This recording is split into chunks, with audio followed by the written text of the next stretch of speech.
Welcome everyone to the 2021 GMC Canyon AT4. So for the 2021 model years, this and the Chevrolet Colorado, its sister, went through a slight revision. Basically, all we're talking about the changes are a much larger grille for the GMC Canyon and the Colorado. But for the Canyon, this is the first time that we've seen the AT4 trim added onto this mid-size pickup truck. Years previous, this would be called the All-Terrain X package, and this is more sort of aligned to the Z71 packs of what Chevrolet offers in pretty much all of their off-road oriented vehicles.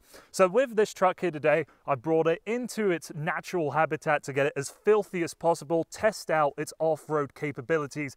But of course, what matters most to me is taking it on the road, seeing how it performs as an everyday runabout, and really how it stacks up against its major competition. So let's go and have a little bit of fun out here, then hit the road and finally wrap this truck up and see where it lands in my ranking system. So the AT4 is an off-road oriented truck that's more than likely going to get the job done of what you're going to throw at it. But if you want the most serious mid-size off-road truck from GM, the ZR2 is still the big daddy.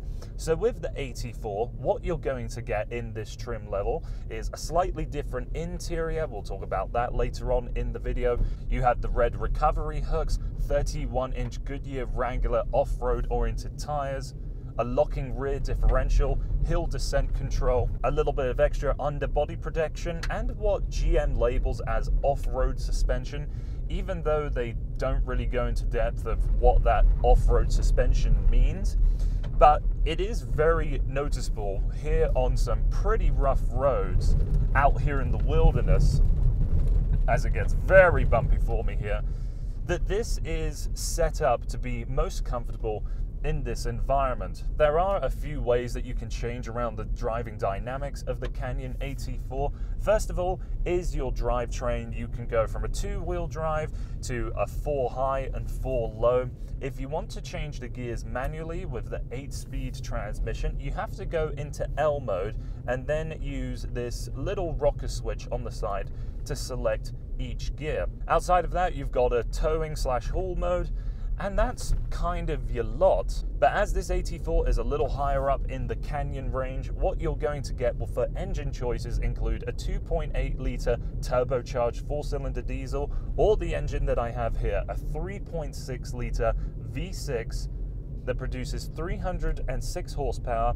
and 275 pound-feet of torque. I quite like this engine actually. It does have a good amount of response, has plenty of power to help you merge on a highway or kick the back end out, but is fairly refined for what is quite a large engine in this size of truck. As most of the new GMC vehicles are coming along with their AT4 trim, it's nice that they put it in the Canyon just to make everything very easy and level to understand across all of their new vehicles. So I'm glad I've been able to test out this new truck, but obviously it doesn't feel like it's breaking any rules, trying to do anything different. It's just updating things to be on the same playing field. So saying that, let's turn around now, get away from this off-roady environment, and see how the Canyon drives on a regular piece of road. So now that I'm on the road, let's talk about how this Canyon performs as an everyday vehicle, because quite frankly, I don't really look at the special abilities of what a car can do. To me, how it acts in every given circumstance on a day-to-day basis is more important to me. And I'm sure it would be to you if you were the one that actually goes out and spends your own money on a vehicle like this. You don't want it to feel compromised on the road, the place that you're going to spend the majority of your driving time. So how it feels behind the wheel, let's start off with the interior, is that it is pretty basic in here, not a whole lot to show off or talk about, but it's one of the few GM products I've been in recently that feels like it does accurately represent its price point, even though there are a few caveats to that. This AT4 is one of the higher trims, and I have this funny metal stick thing that I have to poke behind the steering wheel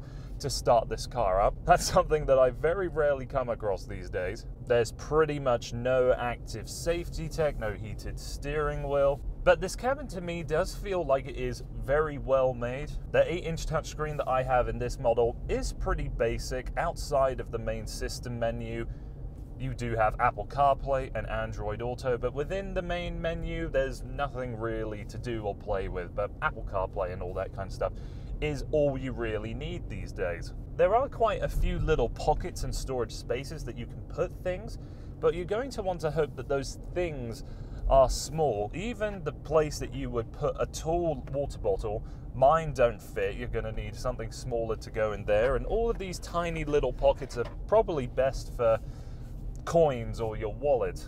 And much akin to most of the mid-sized trucks on sale today, the interior volume is what is kind of the point that you're going to suffer with more than anything over their light-duty brethren. So for a tall guy like me, even though I've got plenty of headroom, I don't feel like I'm cramped in here. The pedal box isn't really that big. My knees sit quite high, so much so that they're constantly rubbing up against the gear lever.